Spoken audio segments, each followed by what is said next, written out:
Hey folks, it's me, Michael Bach, and this is Monday Morning Musings.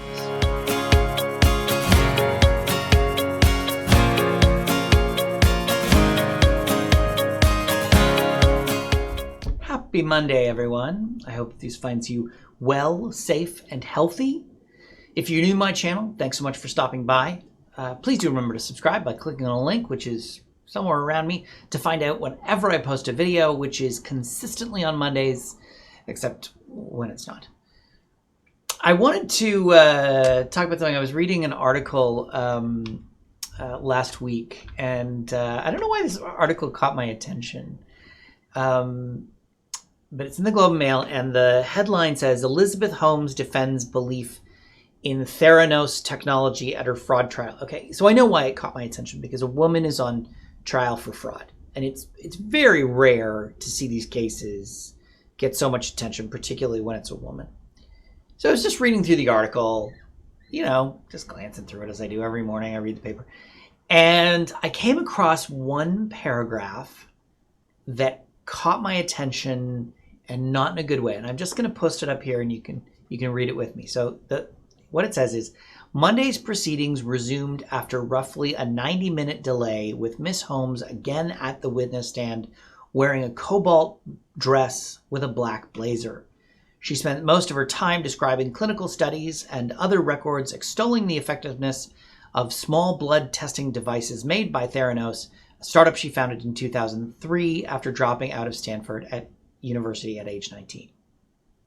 Did you catch it? Did you see what I saw? A cobalt dress with a black blazer. Why exactly was that important? Why exactly does it matter at all what she was wearing? If you go through the rest of the article, we learn about U.S. District Judge Edward Davila. We don't know what he was wearing. We learn about other people in this article. No idea what they were wearing. But the woman in the article, we have to know what she was wearing. And it reminded me of a story from 2014 when the co-anchor of the Today Show in Australia, not the US version, the woman co-anchor was getting harassed online for what she was wearing.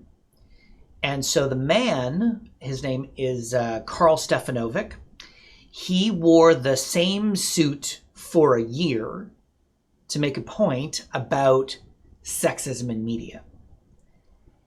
And when I read this article last week and that sentence jumped out to me, it reminded me that we're still living in this world of double standards and unconscious bias.